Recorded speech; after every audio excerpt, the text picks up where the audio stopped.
السلام عليكم ورحمة الله وبركاته. الحمد لله رب العالمين ونصلي ونسلم على الرسول الكريم وعلى آله وصحبه أجمعين. قال الله تعالى في القرآن الكريم والفرقان الحميد: أعوذ بالله من الشيطان الرجيم. بسم الله الرحمن الرحيم. إن المسلمين والمسلمات والمؤمنين والمؤمنات والقانتين والقانتات إلى آخر الآية. وقال خليفة رسول الله عمر بن الخطاب رضي الله عنه: علموا النساء سورة النور. اللهم صل على سيدنا محمد وعلى آل سيدنا محمد وأنزله المقعد المقرب عندك يوم القيامة. எல்லாம் வல்ல அல்லாஹுவின் திருப்பெயர் போற்றி புகழ்ந்து அண்ணல் பெருமான் முஹம்மது ஸல்லல்லாஹு அலைஹி வஸல்லம் அன்னவர்கள் மீது சலாத்தையும் சலாமையும் கூறி, அன்னாரை பின்பற்றிய சத்திய சஹாபாக்கள், நல்லோர்கள், சுகதாக்கள், சாலிஹீன்கள், குறிப்பாக ஜும்மாவின் அவைக்கு வருகை இருந்திருக்கிற வர இருக்கிற எல்லா மக்கள் மீதும் எல்லாம் வல்ல அல்லாஹுவின் பேரருளும் பெருங்கருணையும் என்றும் நிறைவாக வந்து சேரட்டுமாக. வல்ல அல்லாஹ் நம்முடைய பாவங்களை மன்னித்து அவனுடைய திருப்பொருத்தத்திற்குரிய நன்மக்கள் கூட்டத்திலே நம் எல்லோரையும் சேர்த்தருள் புரிவானாக.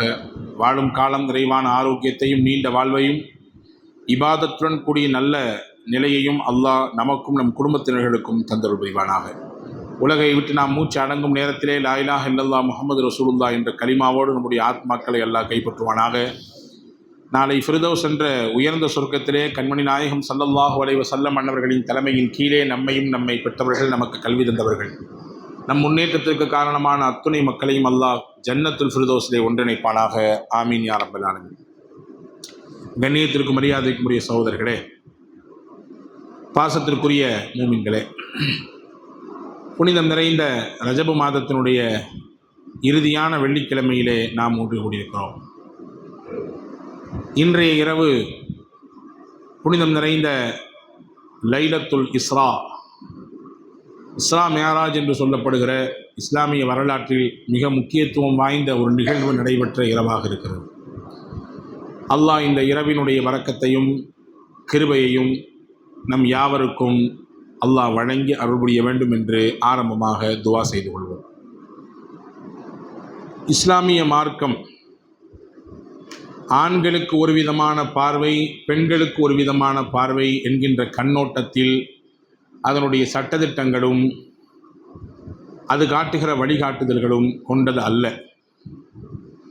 ஆண் தவறு செய்தால் அதற்கு ஒரு மாதிரியான பார்வையும் சட்டமும், ஒரு பெண் அதே குற்றத்தை செய்தால் வேறு கண்ணோட்டத்தோடு வேறு விதமான சட்டங்களை, தண்டனைகளை கொடுக்கக்கூடிய நிலைப்பாடு கொண்டது என்பது அல்ல. ஆணாகிலும் பெண்ணாகிலும் எல்லோருக்குமான பொதுவான சட்டத்தை, பொதுவான வழிகாட்டுதல்களை அண்ணல் பெருமானார் ஸல்லல்லாஹு அலைஹி வஸல்லம் அன்னவர்கள் குர்ஆனின் வழியாக, தன்னுடைய வாழ்வியல் வழியாக நமக்கு கற்றுத்தந்திருக்கிறார்கள். உம்மு சலமா ரலியல்லாஹு தஆலா அன்ஹா என்ற ஒரு பெண்மணி நபி ஸல்லல்லாஹு அலைஹி வஸல்லம் அன்னவர்களுடைய துணைவியாராக பிற்காலத்திலே மாறினார்கள். இந்த உம்மு சலமா ரலியல்லாஹு தஆலா அன்ஹா நபி இடத்திலே வந்து ஒரு கோரிக்கை வைக்கிறாங்க, ஒரு கேள்வி கேட்குறாங்க. என்ன கேள்வினா, நபியே, அல்லாஹுவின் தூதரே, நீங்கள் ஆண்களுக்கும் தான் நபி, பெண்களுக்கும் தான் நபி, ஆமாம் தானே? முஹம்மது ஸல்லல்லாஹு அலைஹி வஸல்லம் ஆண்களுக்கும் நபி தான், பெண்களுக்கும் நபி தான். அப்படி என்றால் திருக்குரான் எங்களுக்கும் தான் வேதம், ஆண்களுக்கும் தான் வேதம். ஆண்களுக்கு எப்படி திருக்குரான் வேதமோ அதே போன்று எங்களுக்கும் அதுதான் வேதம். ஆண்களுக்கு எப்படி நீங்கள் திருத்தூதரோ அப்படித்தான் எங்களுக்கும் நீங்கள் இறை தூதர். அப்படின்னா ஏன் குர்ஆனில் அல்லாஹு தஆலா ஆண்களை சுட்டிக்காட்டும் விதமாகவே வசன அமைப்பை அமைத்திருக்கிறான்? முதக்கர் முஅன்னஸ் என்று சொல்வார்கள், மேல் ஃபீமேல் என்று சொல்கிறோமே. ஆண் பதம் ஆண்களுக்காக பயன்படுத்தக்கூடிய பதம், பெண்களுக்காக வேண்டி பயன்படுத்தக்கூடிய பதம், ஆண் பால் பெண் பால். ஏன் இறைவன் எங்கே திரும்பினாலும் ஆண் பாலாகவே பயன்படுத்துகிறான், ஆண்களை குறிக்கும் பதமாகவே பயன்படுத்த. யா அய்யுஹல்லதீன ஆமனு, இந்த ஆண்களை குறிக்கக்கூடிய சொற்றொடர்.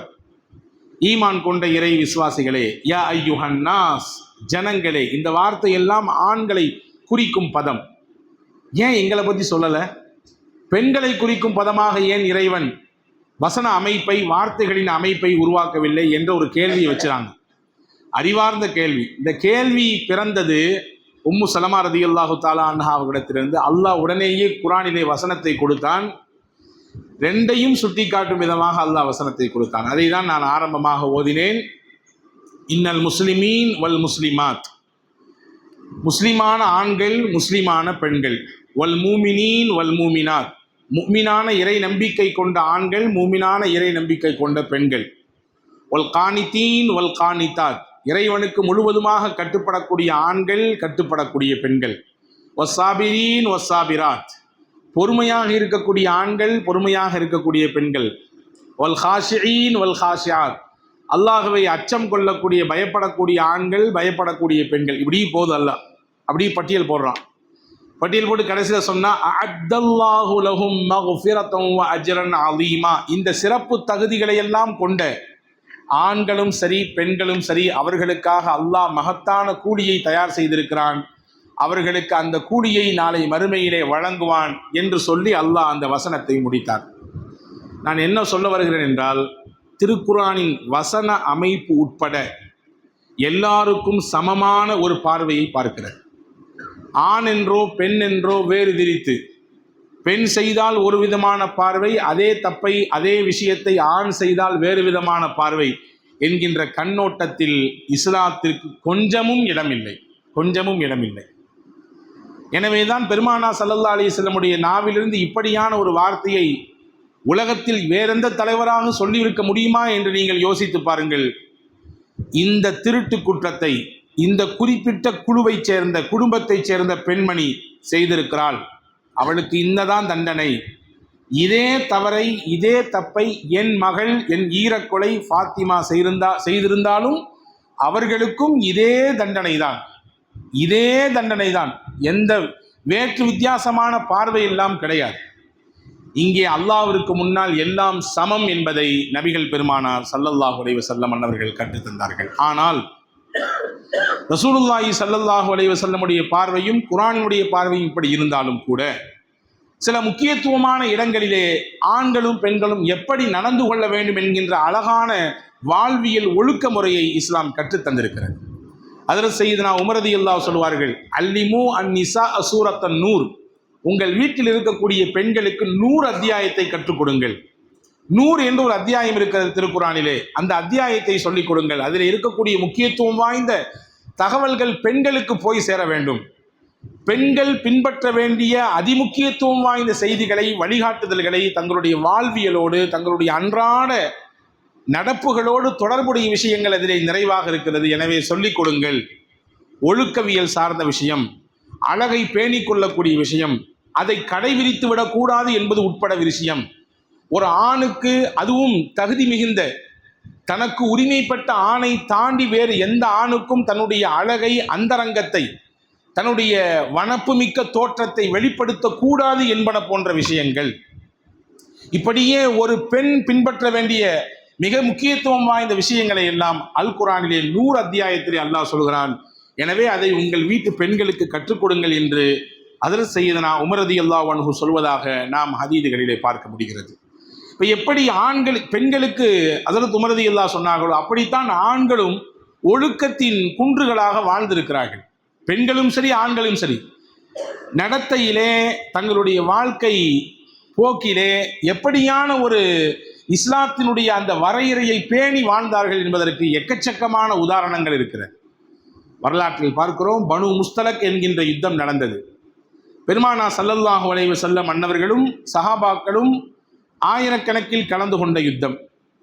அந்த யுத்தத்திலே பெருமானார் ஸல்லல்லாஹு அலைஹி வஸல்லம் தன்னுடைய அன்பு துணைவியார் ஆயிஷா அம்மா ரதியல்லாஹு தஆலா அன்ஹு அவர்களை அழைத்து சென்றிருந்தார்கள். இது பெரிய வரலாறாக இருந்தாலும் சுருக்கமாக உங்களுக்கு கோடிட்டு காட்டுகிறேன். யுத்தமெல்லாம் முடிந்து திரும்பியதற்கு பின்பு கூட அழைத்து சென்ற ஆயிஷா அம்மாவை காணவில்லை. எல்லாரும் வந்தாச்சு, ஆனால் ஆயிஷா அம்மா இல்லை. ஏன் இல்லை? அவர்கள் அணிந்திருந்த ஒரு முத்து மாலை தொலைந்து போனது. அதை தேட வேண்டி போய்விட்டார்கள். அவர்கள் போன அந்த கேப்பில் மொத்த நபர்களும் இங்கிருந்து வெளியேறிவிட்டார்கள். அந்த படை யுத்தம் நடந்த மைதானத்திலிருந்து எல்லாரும் வெளியேறிட்டாங்க. பொதுவாகவே பெருமானார் ஸல்லல்லாஹு அலைஹி வஸல்லம் அவர்கள் யுத்தம் முடிந்ததற்கு பிறகு அந்த மைதானத்தை பார்ப்பதற்கும் அங்கே ஏதாவது தவறுதலாக பொருட்கள் விடுபட்டிருந்தால் அதை எடுத்துக்கொள்வதற்கும் இறுதியாக ஒரு நபரை நியமிப்பாங்க. அப்படியாக நியமிக்கப்பட்ட நபர் தான் சஃப்வான் ரலியல்லாஹு அன்ஹு. இந்த சஃப்வான் ரலியல்லாஹு அன்ஹு எல்லாரும் போன பின்னாடி அந்த யுத்த களத்திற்கு வந்தார். ஏதாவது மிஸ் பண்ணியிருக்காங்களான்னு தேடி பார்த்தாரு. அப்படியே தேடி பார்த்துட்டு வரும்பொழுது ஒரு மரத்திற்கு கீழே ஒரு உருவம் தென்பட்டது. அதில் சஃப்வான் சொல்றாங்க, ஹிஜாபினுடைய வசனம் இறக்கப்படுவதற்கு முன்னால், ஒரு பெண் ஹிஜாப் அணிய வேண்டும் என்கின்ற அந்த வசனம் கட்டளையாக இறக்கப்படுவதற்கு முன்னால் நாயகத்தின் துணைவியார் அன்னை ஆயிஷாவை நான் பார்த்திருக்கிறேன். அந்த அடையாளத்தை வைத்து இவர்கள் அண்ணல் பெருமானார் ஸல்லல்லாஹு அலைஹி வஸல்லமுடைய அன்பு துணைவியார் தான் என்பதை நான் புரிந்து கொண்டேன். பக்கத்தில் போய் ஹஜ்ரத் சஃப்வான் ரலியல்லாஹு அன்ஹு, இன்னா லில்லாஹி வ இன்னா இலைஹி ராஜிஊன், இழப்பு ஏற்பட்டால், சோகம் ஏற்பட்டால், கடுமையான சேதாரம் ஏற்பட்டால் சொல்லக்கூடிய வார்த்தை. இதை சொல்லிட்டு தான் பயணிக்க வைத்திருந்த அந்த வாகனத்தை, ஒட்டகத்தை உட்கார வச்சாங்க. அதில் ஆயிஷா அம்மாவை ஏற்றிக்கிட்டாங்க. ஏற்றி கொண்டு அப்படியே வந்தார்கள். நிகழ்ச்சி அடுத்து வேறு விதமாக மாறியது. இது சந்தர்ப்பத்தை எதிர்பார்த்து கொண்டிருந்த கயவர்களுக்கு இந்த காட்சி மிகப்பெரிய இனிப்பாக, ஒரு லட்டை கையில் கொடுத்தது போன்று ஆகிவிட்டது. அப்படியே கட்டுக்கதை கட்டினார்கள். இருவருக்கும் இடையில் தேவையில்லாத இணைப்புகளை இணைத்தார்கள். அல்லாஹ் அதை உண்மைப்படுத்தினான்றது வேற செய்தி. அல்லாஹ் இதில் உண்மை எது பொய் எது, ஆயிஷா அம்மா எவ்வளவு தூய்மையானவர்கள் என்பதை நிரூபிக்க அல்லாஹ் 10 வசனங்களை கொடுத்தான். அதுவும் அந்நூறு அத்தியாயத்தில் தான் இருக்கிறது. இட்டுக்கட்டப்பட்ட செய்தி இது, கண்ணும் காதும் வைத்து பேசப்பட்ட செய்தி இது. இந்த செய்திக்கும் சஃப்வானுக்கும் ஆயிஷா அம்மாவுக்கும் எந்த தொடர்பும் கிடையாது என்பதை திருக்குரானிலே வசனம் இறக்கி அல்லாஹ் உறுதிப்படுத்தினான். இங்கே சொல்ல வரக்கூடிய தகவல், ஆயிஷா அம்மா சொன்னாங்க, இந்த நிகழ்ச்சி நடந்த உடனே என்கிட்ட சஃப்வானு, ஏமா இப்படி ஆச்சு, ஏன் மிஸ் பண்ணிட்டீங்களா, ஏன் எங்கேயாவது வெளியே போயிட்டீங்களா, எல்லாரோட சேர்ந்திருக்க வேண்டியதானே என்பது உட்பட எந்த பேச்சும் என்னிடத்தில் பேசவில்லை.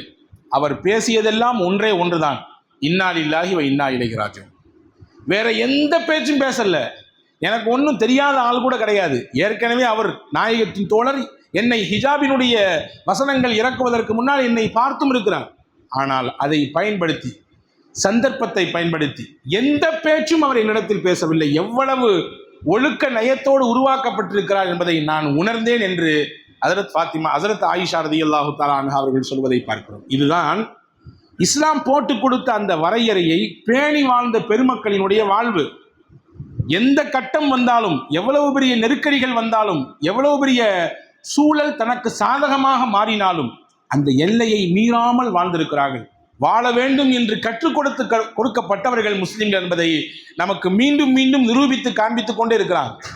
சந்தர்ப்பம், சூழல், வேற என்ன பண்றது, ஏதாவது வாழ்ற காலத்தில் புகழ தேட வேண்டாமா, ஒரு பிரபல்யத்தை அடைய வேண்டாமா, இந்த மாதிரி விஷயங்களுக்கெல்லாம் என்னை கண்டால் ஒரு கூட்டம், ஒரு பெரிய எனக்கான ஒரு கூட்டம் உருவாக வேண்டாம் என்றெல்லாம் சிந்தனை ஒருபொழுதும் முஸ்லிமுக்கு வந்துவிடக்கூடாது. இஸ்லாத்தின் எல்லையை மீறக்கூடிய விஷயத்திலே மர்சத் பின் அபி மர்சத் மற்றொரு சஹாபி, இஸ்லாத்தில் வருவதற்கு முன்னால் அவருக்கும் அனாக் என்ற மக்காவிலே இருந்த ஒரு பெண்ணுக்கும் தவறான தொடர்புகள் இருந்தது.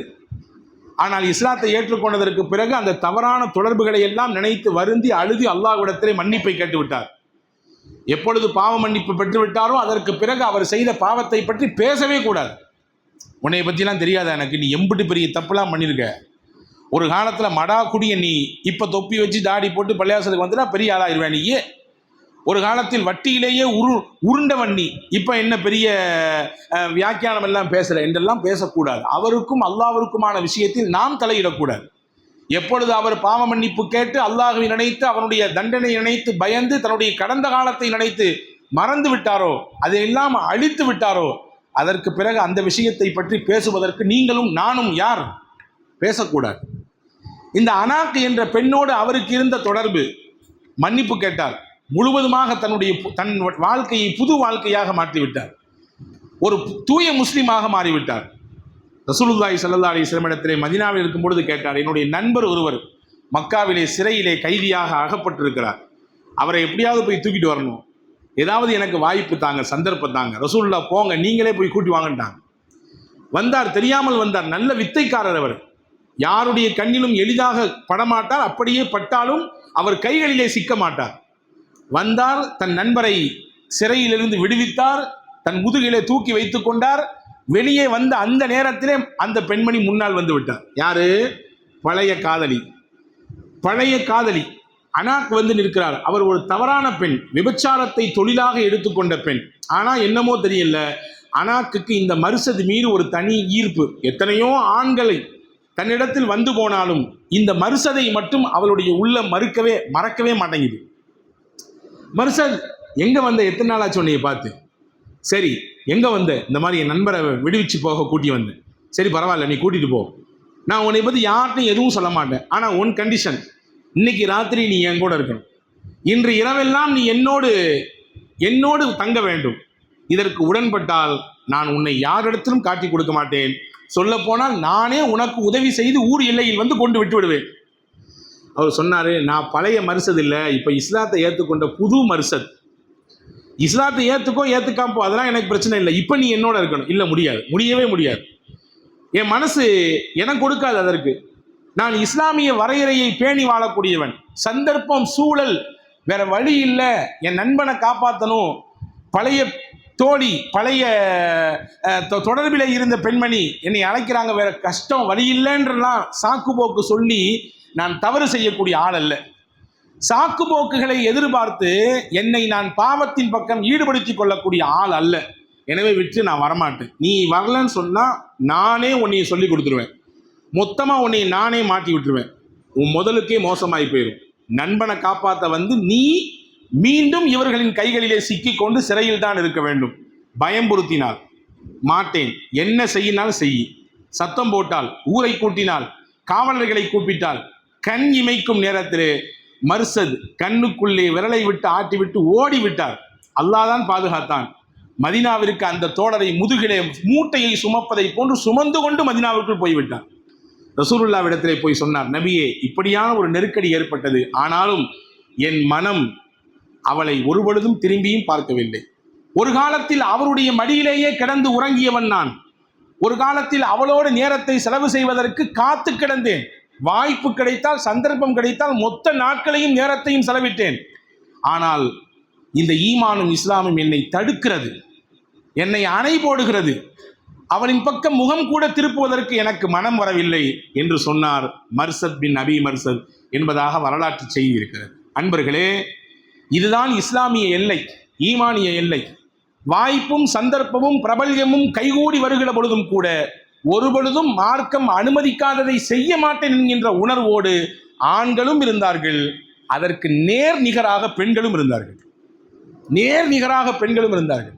ரொம்பவெல்லாம் சொல்ல வேண்டாம், 2 நிகழ்ச்சியை மட்டும் சொல்லுகிறேன். இக்ரிமா இஸ்லாத்தை ஏற்றுக்கொள்ளவில்லை. இக்ரிமா யார்? அபூஜஹல் பெத்தெடுத்த பிள்ளை. அபூஜஹல் யார்? மிகப்பெரிய இஸ்லாத்தின் விரோதி. தகப்பனாரோடு சேர்ந்து கொண்டு பல்வேறு இடைஞ்சலை கொடுத்தவர் இக்ரிமா. ஃபத்தஹே மக்கா வெற்றி கொள்ளப்பட்டதற்கு பின்னாடி அல்லாஹுடைய நாட்டம், இக்ரிமாவினுடைய மனைவி உம்மு ஹக்கீம் இஸ்லாத்தை ஏற்றுக்கிறாங்க. இஸ்லாத்தை அந்த அம்மா ஏற்றுக்கிறாங்க. இக்ரிமா ஓடி விட்டார், ஊரை விட்டு ஓடி யமனுக்கு போய்விட்டார். உம்மு ஹக்கீம் ரசூலுல்லாஹ்விடம் சொன்னாங்க, யா ரசூலுல்லாஹ், இக்ரிமா என்னமெல்லாம் பண்ணியிருக்காரு எனக்கு தெரியும், உங்களுக்கும் தெரியும். இப்போ நான் உங்கள்கிட்ட வேண்டி நிற்பது, அவரை நீங்கள் மன்னிப்பீர்களா? அவருக்கு நீங்கள் அபயம் கொடுப்பீர்களா? அவர் மனம் திரிந்து விட்டால், அவர் தன்னுடைய தவறுகளை எல்லாம், கடந்த காலங்களை எல்லாம் நினைத்து வருந்து விட்டால் நீங்கள் அவரை மன்னிப்பீர்களா என்று கேட்டார்கள். ஹஸரத் சையதுனா உம்மு ஹக்கீம் ரலியல்லாஹு தஆலா. ரசூலுல்லாஹ் சொன்னாங்க, மனம் திரும்பி அல்லாஹ்ட்ட கண்ணீர் விட்டாலே அவன் மன்னிச்சிடறான், நானும் மன்னிச்சிடுறேன், நமக்கு என்ன இருக்குது? அல்லாஹ்வே இறங்கி வந்து மனிதர்களை மன்னிக்கும் பொழுது, அல்லாஹ்வின் அடியார்கள் ஒருவராக இருக்கக்கூடிய நான் ஏன் எனக்கு செய்த தவறுகளை, பிழைகளை, குற்றங்களை நான் மறைக்க மாட்டேன், மன்னிக்க மாட்டேன், மன்னித்து விடுவேன், நான் கேரண்டி. நான் ஹஸரத் உம்மு ஹக்கீம் ரலியல்லாஹு தஆலா கிளம்பி அப்படியே போயிட்டாங்க, யமனுக்கு போயிட்டாங்க. யமனில் போய் தன்னுடைய கணவர்கிட்ட சொல்லி பேசி, நீங்கள் வாங்க, நிச்சயமாக ரசூலுல்லாஹி ஸல்லல்லாஹு அலைஹி வஸல்லம் அவங்களை மன்னிப்பாங்க, நீங்கள் கடந்த காலத்தில் செஞ்சதெல்லாம் விட்டு தொலைங்க, நிச்சயம் மன்னிப்பாங்க ரசூலுல்லாஹ், வாங்க என்று அழைத்து கூட்டி வந்தார் உம்மு ஹக்கீம் ரலியல்லாஹு தஆலா. இப்பொழுது இந்த பெண்மணி மனைவி, இக்ரிமா கணவர். ஆனால் என்ன வித்தியாசம்? பெண்மணி இஸ்லாத்தில் இருக்கிறார், கணவனாக இருக்கக்கூடிய இக்ரிமா இன்னும் இஸ்லாத்துக்கு வரல. ஆனால் அவருடைய உள்ளத்தின் ஓரத்தில் எப்படியாவது கொஞ்சம் இஸ்லாத்தை ஏற்றுக்கொள்ளலாம், பார்க்கலாம் முகமதினுடைய செயல்பாடுகள் எப்படி இருக்கிறது என்று நினைத்து கொண்டிருந்த மனிதர். நீண்ட நாட்கள் ஆகிறது, கணவனும் மனைவியும் சந்தித்து கொண்டு பார்த்தே பல நாட்கள் ஆகிறது. ஏன்னா ஓடி போயிட்டார், ஊரை விட்டு ரொம்ப தூரம் போயிட்டாரு. இந்த அம்மாவும் பின்னாடியே துரத்திக்கிட்டே போய் எப்படியோ அந்த மனுஷனை கூட்டு வந்து மன்னிப்பு கேட்க வச்சு நல்ல மனுஷனா மாத்தியரும்னு நினைச்சிட்டு தான் வந்திருக்குது. இப்போ இக்ரிமா கேட்டார், மனைவிடத்தில் இருக்கக்கூடிய இயல்பான ஒரு தேட்டத்தோடு கேட்டார், ரொம்ப நாள் ஆச்சு நம்ம சந்திச்சுக்கிட்டு, வா நாம் இருவரும் இணையலாம் என்று அழைக்கிறார். இக்ரிமா கணவர் தான், உம்மு ஹக்கீம் மனைவி தான். ஆனாலும் கூட அந்த பெண்மணி சொன்னார்கள், நீங்களும் நானும் கணவன் மனைவியாக தொடர வேண்டும் என்றால் நீங்கள் நான் ஏற்றிருக்கக்கூடிய இஸ்லாமிய வட்டத்திற்குள் வர வேண்டும். வருவதற்கு முன்னால் நீங்களும் நானும் இணைவதற்கான ஒரு தடை இருக்கிறது. அந்த தடையை என்னால் தகர்த்து எறிய முடியாது. ஈமான் என்ற தடை இருக்கிறது. நான் ஈமானிய வட்டத்தில் இருக்கிறேன், இஸ்லாமிய அடிப்படையில் வாழுகிறேன். நீங்கள் அந்த இஸ்லாத்தை விட்டு அந்த எல்லையை தாண்டி நிற்கிறீர்கள். கணவன் மனைவியாகத்தான் இத்தனை வருடம் வாழ்ந்தோம். ஆனால் எப்போ நான் இஸ்லாத்தை ஏற்றுக்கிட்டனோ அதுக்கு பின்னாடி நீங்களும் அந்த இஸ்லாமிய வட்டத்திற்குள் வந்தால்தான் தொடர முடியும் வாய்ப்பு இருக்கிறது. நாம் இருவரும் கணவன் மனைவியாக வரமாட்டேன்டாங்க. எவ்வளவோ அவர் முயற்சித்து பார்த்தார். தன்னுடைய ஆசைக்கு இணங்க மறுக்கிறாளே மனைவி என்று கோபம் கொண்டும் பார்த்தாள். அந்த அம்மா சொன்னாங்க, ஒரே முடிவுதான், இஸ்லாத்தை ஏற்றுக்கொள்ளுங்கள், நாம் இருவரும் கணவன் மனைவியாக வாழுவோம் என்று சொன்னார். கடைசி அந்த பெண்ணினுடைய உறுதி, அந்த பெண் இஸ்லாத்தை பேணுகிற அந்த வலுவான எண்ணப்பாடு அவருடைய மனதையே கொஞ்சம் முழுக்கியது. கடைசியில் அவர் நபிகளை பார்த்தார், இஸ்லாத்தை ஏற்றுக்கொண்டார், ஒரு சஹாபியாக வாழ்ந்தார். கடைசியில் அவர் ஒரு போர்க்களத்திலே ஷஹீதாகவும் போனார் என்பதாக வரலாறு முடிகிறது. இங்கே நான் எதற்கு சொல்லுகிறேன்? கணவன் மனைவியாக வாழ்ந்தவர்கள் கூட இஸ்லாம் என்கின்ற அந்த ஈமானிய எல்லை பிரியும் பொழுது தங்களுக்கான வாய்ப்பையும் சந்தர்ப்பத்தையும் பயன்படுத்தி சல்லாபத்திலோ தவறுகளிலோ தங்களுடைய உடல் ரீதியான பசியை தீர்த்து கொள்வதிலோ அவர்களுடைய சிந்தனை கொஞ்சமும் போகவில்லை. காரணம், ஈமானிய எல்லை என்னை தடுக்கிறது, இஸ்லாத்தினுடைய எல்லை என்னை தடுக்கிறது, நான் வரமாட்டேன். எவ்வளவு பெரிய சுகமும் எவ்வளவு பெரிய ஆனந்தமும் இதில் கிடைத்தாலும் சரிதான், எவ்வளவு பெரிய பேரும் புகழும் எனக்கு இதன் மூலம் வந்தாலும் சரிதான், வேண்டாம், என் இஸ்லாத்தின் எல்லையை மீறி நான் செய்ய வேண்டிய தேவையில்லை, நான் வர வேண்டிய அவசியம் இல்லை என்கின்ற பார்வை ஆண்களுக்கு இருந்ததை போன்று சற்றும் குறையாமல் பெண்களுக்கும் இருந்தது. பாத்திமா ரலியல்லாஹுடைய வரலாறை பார்க்கிறோம். பெண்களுக்கெல்லாம் தலைவி என்று சொல்லுகிறோம் இல்லையா? அந்த அம்மா எப்படி வாழ்ந்தாங்க என்பதையெல்லாம் நம்முடைய வீடுகளிலே இருக்கக்கூடிய ஒவ்வொரு பெண்களுக்கும் பாடம் நடத்த வேண்டும். அதிலும் இன்றைய காலகட்டத்தில் ரீல்ஸினுடைய உலகம், சமூக வலைதளங்களுடைய உலகம், எப்படியாவது எதையாவது செய்து பேரையும் புகழையும் சந்தித்துக் கொள்ள வேண்டும், எடுத்துக்கொள்ள வேண்டும் என்கின்ற தேட்டத்தில் வாழுகிற மக்கள் அதிகம் இருக்கக்கூடிய உலகம். இப்படி எல்லாம் பேசினால் இவர் பழமைவாதம் பேசுகிறார் என்று பேசலாம், நினைக்கலாம், நினைத்தாலும் நினைத்துக் கொள்ளட்டும். அன்பர்களே, தன்னுடைய அழகை கடை விரித்து காட்டக்கூடிய காட்சியை ரீல்ஸின் உலகம் காண்பித்துக் கொண்டிருக்கிறது. இஸ்லாமிய பெயர் தாங்கிகளாக இஸ்லாமிய ஆடையினுடைய அமைப்பிலே தோற்றத்திலே வந்து மார்க்கம் அனுமதிக்காத எல்லைகளுக்குள்ளே போய் அதை நியாயப்படுத்துவதற்காக வேண்டி ஒரு ஊரை வம்புக்கிழுத்து அந்த ஊரினுடைய பாரம்பரியத்தை தெரியாமல், அந்த ஊரினுடைய பின்புலம் தெரியாமல், தான் செய்த குற்றத்திற்கு வேறு யாரோ செய்கின்ற ஊரில் எங்கேயோ ஓரம் சாரங்களில் நடக்கக்கூடிய விஷயங்களை எல்லாம் கொண்டு வந்து, அப்படியெல்லாம் நடக்குது, நான் என்ன அதை விட பெருசா செஞ்சுட்டேன், அப்படியெல்லாம் நடக்குது, அதை விட நான் என்ன பெருசாவா செஞ்சுட்டேன், அதெல்லாம் நல்லதா, அதெல்லாம் கரெக்டா, அதெல்லாம் கேட்கறதுக்கு உள்ள ஆள் இல்லையா, என்னையை கேட்கறதுக்கு வந்துட்டீங்களா என்று ரீல்ஸின் மோகம் அந்த அளவுக்கு இன்றைக்கு பிள்ளைகளை பேச வைத்திருக்கிறது. அன்பர்களே, இவர்களுக்கெல்லாம் அன்னை ஃபாத்திமா ரலியல்லாஹுவின் வரலாறுகள் சொல்லித்தரப்பட வேண்டும். இன்னைக்கு அந்த பிள்ளையை வச்சுட்டு ஒட்டுமொத்த சங்கி கூட்டமும் கொண்டாடிக்கிட்டு இருக்குது. அந்த பிள்ளையை வைத்துக்கொண்டு ஒட்டுமொத்த சங்கி கூட்டமும் கொண்டாடுகிறது. இப்படியான பெண் அடிமைத்தனத்தை பார்த்தீர்களா? இந்த 26 கூட 2026 இன்னைக்கும் இஸ்லாத்தில் இவ்வளவு பெரிய பெண் அடிமை. நான் ஆரம்பத்தில் சொன்னேன், ஆண்களுக்கு என்ன பார்வையோ அதே பார்வைதான் பெண்களுக்கும் இஸ்லாத்தில் இன்றைக்கும். ஒரு ஆண் செய்தால் சரி, ஒரு பெண் செய்தால் தவறு சரியில்லை என்று சொல்லுகிற மனப்பான்மை இஸ்லாத்தில் எங்கேயும் கிடையாது. அதே நேரத்திலே தவறு செய்வதை சுட்டி காட்டுவதும் அந்த எல்லை மீறி போகக்கூடிய விஷயத்திலே அறிவுறுத்துவதும் நம் மீது கடமை இருக்கிறது, பொறுப்பு இருக்கிறது என்கின்ற நிலையை நாம் உணர வேண்டும். ஃபாத்திமா ரலியல்லாஹு தஆலா அன்ஹா மௌத்தார சமயத்தில் அஸ்மா ரலியல்லாஹு சொன்னாங்களாமா, எனக்கு ஒரு ஆசை, நான் மௌத்தாகி போயிட்டேன்னு சொன்னால் எல்லாரும் ஸ்ட்ரக்சரில் வச்சு கொண்டு போகிறாங்க, பாடி வெளியே தெரியுது. நான் மௌத்தாயிட்டேன்னா என்னுடைய பாடியினுடைய தோற்றம் கூட வெளியே தெரியக்கூடாது. கஃன் பொறிஞ்சு தான் கொண்டு போவாங்க, ஆனாலும் பிறருடைய பார்வையில் அந்த கஃனினுடைய அந்த சுற்றி இருக்கக்கூடிய அந்த உடல் அமைப்பு கூட தெரியக்கூடாது அப்படின்னு நினைக்கிறேன்னு சொன்ன உடனே அஸ்மா பின்த் உமைஸ் ரலியல்லாஹு சொன்னாங்க, நான் அபிசீனியாவுக்கு போயிருக்கேன், எத்தியோப்பியாவுக்கு ஹிஜ்ரத் போயிருக்கேன், அங்கே பார்த்துருக்கேன், இறந்து போனா அந்த ஸ்ட்ரக்சரில் வச்சு அதுக்கு மேலே ஒரு கவர் பண்ணி கொண்டு போவாங்க. ஃபாத்திமா அம்மா சொன்னாங்களா, எப்படியாவது அதை அங்கே வர வச்சு நான் மௌத்தாகி போயிட்டாலும் என்னை வச்சு அதுக்கு மேலே ஒரு கவர் பண்ணி தான் என்னை தூக்கிட்டு போன்னு சொன்னாங்க. அல்லாஹு அக்பர். ஏன் அல்லாஹ் இவர்களை பெண்களுக்கு தலைவியாக சொர்க்கத்தில் தேர்வு செய்தான் என்று புரிகிறதா?